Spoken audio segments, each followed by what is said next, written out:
Welcome back. Well, just getting into the gear selector now for the motorbike engine. So I do have a 5-speed gearbox in the back, and this is for the front. So I've purchased this linear bearing, 16mm. I'm going to put a 16mm shaft in that so I can mount the actual gear lever. So just making a little bracket here to hold the linear bearing, and then I'll have to mod the side of that console. So there's a little hole in there and for the gear selector to go through. So just welding up the bracket here first and then positioning it inside the console, and part of that was cutting this little hole to make way for a little sort of a spigot, I suppose you'd call it, for the gear lever. So that's it there, just cleaned it up, perfect fit. I'm just going to TIG that in there and then see if I can get this linear bearing to fit in and support the gear lever arm strong enough.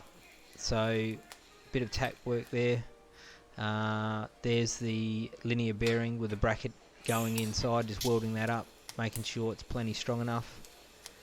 And there's a reasonable amount of weight on this, I guess, but you know, it doesn't take too much effort to change gears, so it should be okay. There's a shaft going in through the hole, through the linear bearing, and then afterwards I'll mount a couple of levers onto that shaft, and you can see roughly where the gear lever is going to end up. Here's the gear selector on the console, and then you can see down lower where it goes onto the motorbike. So you can see it there, just a couple of linkages that I've set up. Works pretty good. So pretty happy with that. So as I said, I've got the 5-speed gearbox at the back. That operates on a different selector, and there's no clutch on that. So my idea is I select from the VW gearbox pretty much what gear I want, and then I use the 6 gears through the motorbike gearbox. There's a bit of look around the bodywork. I finished all of that, come up really good.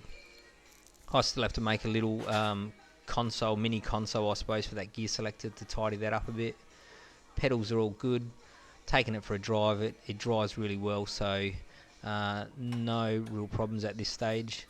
Just starting on the exhaust now. So this is the first bit of pipe that I'm going to attach to the rear of the engine, and all I'm doing now is just getting a bit of pipe, a couple of bends to get it underneath the bodywork, and then the next video will be finishing off this exhaust, so getting it under the bodywork, figuring out how I'm going to fit the muffler in the back, and then just tidying up the exhaust system.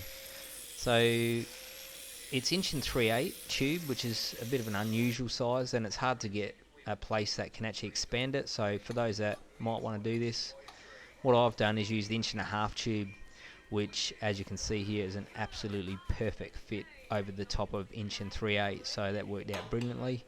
A couple of bends there, I'll just tack them in, and as you can see, I can get that nicely under the bodywork.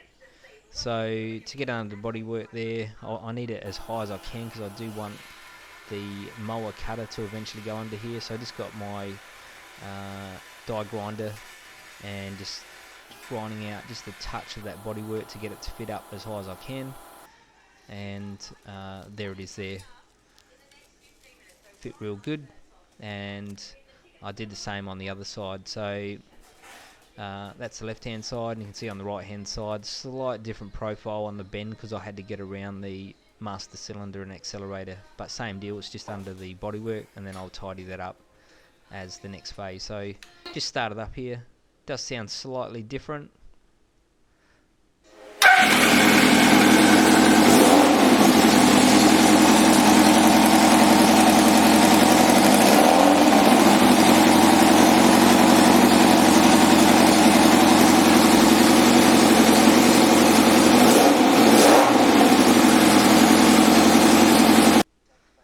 So here's a view from the back. You can just see the texture marks where I'm going to put the 2 exhausts in the center there, and then on the rears of that we can see there's 2 circles. That's where the tail lights are going to go. So there's bugger all room now. These are the 2 exhaust pipes. Obviously they're too long.